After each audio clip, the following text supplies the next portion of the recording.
Welcome to Lee Does Stuff. Let's do an oil change on this 2007 Acura MDX.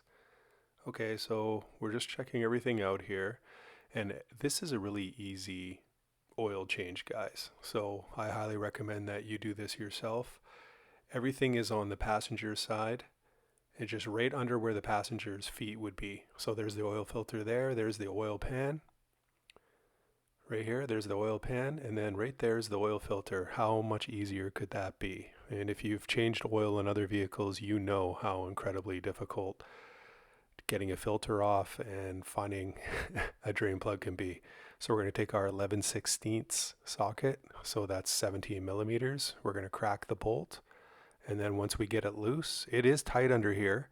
So once we get it loose, we're going to bring our oil catch basin a little bit closer here.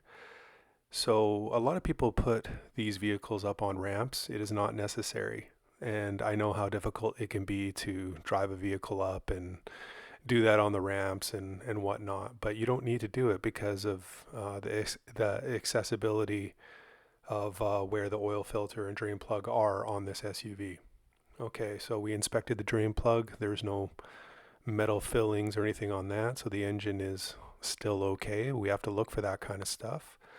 Next we have our oil filter wrench. It's a 65/14. You can also use the band ones, but I use this because it's nice and snug.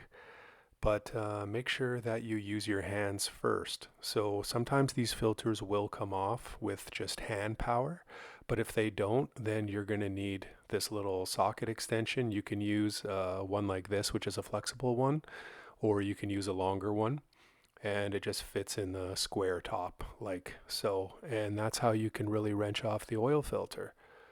Okay, so let's do the test with the hand first, like we talked about. And it is far too tight. So now let's get our oil filter top wrenchy thing on here, and boom, see, it just cracks nice and loose. Don't do it all the way, just get it so that you can get your hands on it. And then once you can get your hands on it, make sure the catch basin comes below it as well. Don't forget to move the catch basin over, and it creates a bit of a mess. I will say, make sure that you wear gloves. I always wear gloves, but because I was filming this oil change, I didn't. But most of the time, well, pretty much 99% of the time, I wear gloves. Okay, so let's get it in there. Make sure your washer is in there, guys. Let's clean it up a bit. Make sure that you have a washer. Make sure that it's nice and snug with your fingers first. And then we're just going to do about a quarter turn with the socket after. And make sure it's nice and snug. And let's clean everything up under here because you will get some splashes. Not that big of a deal as long as the catch basin catches most of it. Right here, let's inspect our oil filter placement. There's no ring left there, so we're ready to go. Okay, so let's put the oil in. We have a 5W20 synthetic we are putting in this engine. So before we can do that, let's lube up the ring here. I do not pre-fill my oil filters, as I find when the oil filters are in, once you start pouring oil in the engine, it fills up the oil filter regardless, because if the oil filter wasn't there, then it would be pouring all over the floor. But you do you. If you do it, it can't hurt, but I've never done it and never had an issue. All right, let's get the filter up there. Now, sometimes you might have to turn it a little bit before it catches. No harm in keeping on trying, so just keep on going. Here it's a bit deep to reach the fill hole here on the engine, so you're going to need a bit of an extension on your funnel.